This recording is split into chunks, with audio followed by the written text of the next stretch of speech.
Hey, bring it back with another video. It's 11:24 on, I think it's Thursday. Yeah, it is Thursday.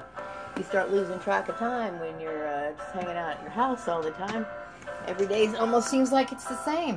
But I was watching a video today. And, as I watch other people's videos, or sometimes I read something, other thoughts of my own pop into my mind. And I was thinking about childhood lessons that we learn as children.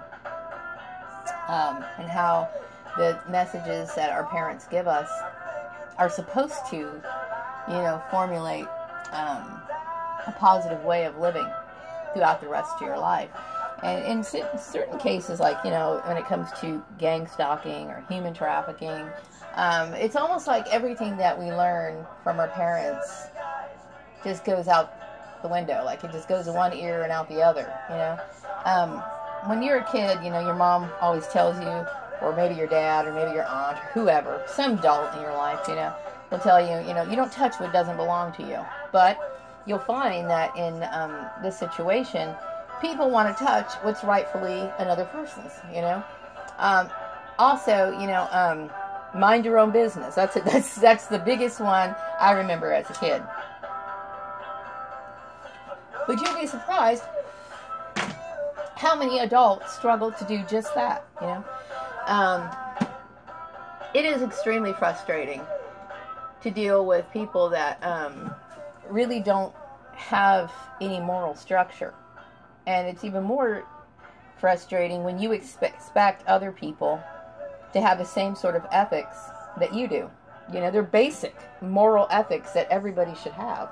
And it's actually very shocking when you find out that many people lack that, They tend to be devoid of any sort of, understanding, compassion, feeling for other people, So as I think, back in the past of me, like, for example, dealing with some of these perpetrators, people who wanted to initiate this issue, like harassing me and whatever.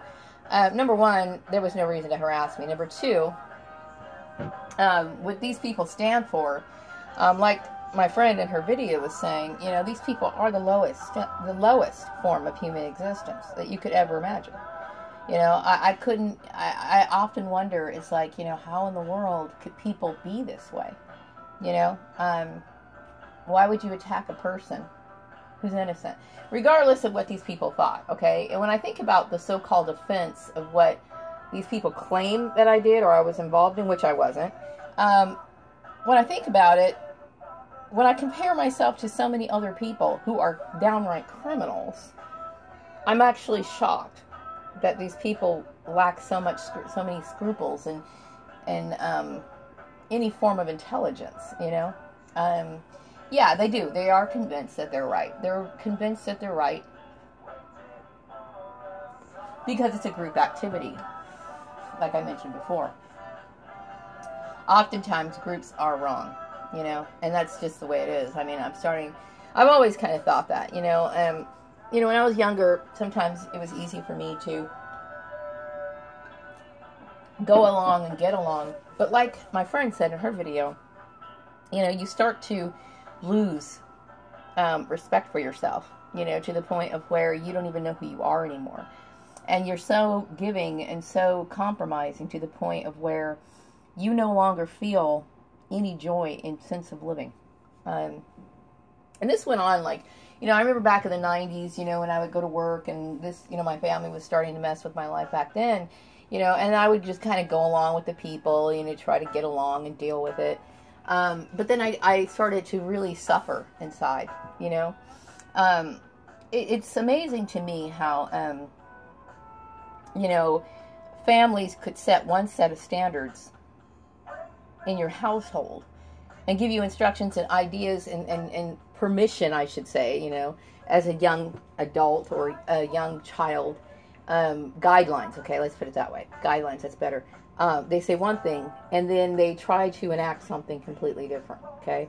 As I mentioned, when you're a victim of gang stalking or human trafficking, you're an adult, okay? You don't have to answer to anyone. And then they like to set up these guessing games, They expect something of you, and they want you to guess what it is. Instead of having a direct contact to you and say, hey, you know what, Maria, this is what I think.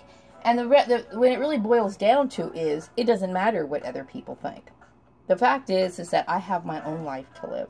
And that's the way it is, you know. And for somebody to even want to interject their opinion towards me as a grown adult, I find it extremely offensive.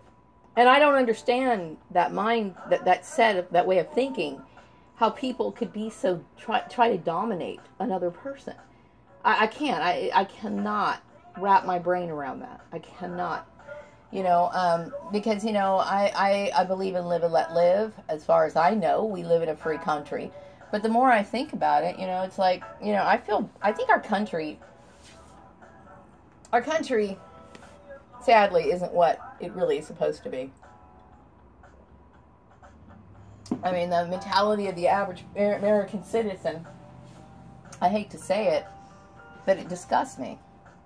You know, don't get me wrong, you know, I'm glad to be an American citizen, okay? I really wouldn't want to live anywhere else on this planet.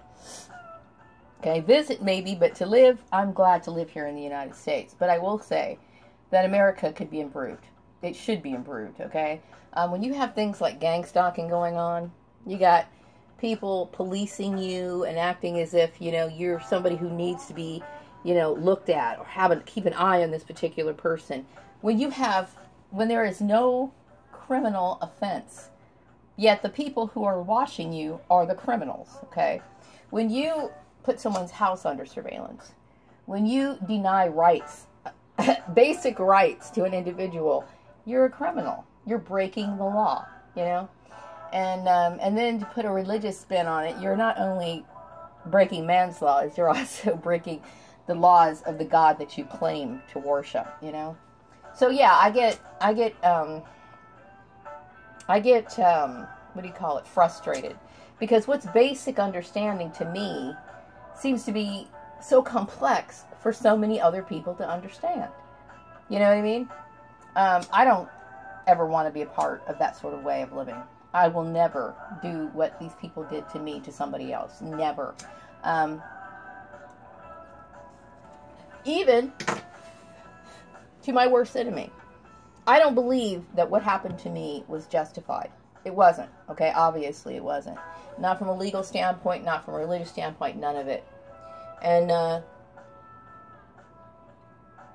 it's very eye-opening, because there are so many things. Like, I was telling my friend a couple days ago, you know, if I wanted to put this in the book about the state of this country, I bet you that my book would be banned. I bet you it would be. You know why? Because there's so much truth that people don't want to face about the situation that's going on in this country. You know, there's so much truth to it that it would be offensive to people. And you know what talking the truth does to people? It stirs people up because it gets them mad, because they don't like to look at it. They don't like to see the truth. Okay? But if you can be sucked in to some sort of controversy that you're not aware of, okay? If you can get mistreated based off of marrying what I now perceive to be a very weird, strange, perverted person, and people are going to jump in his defense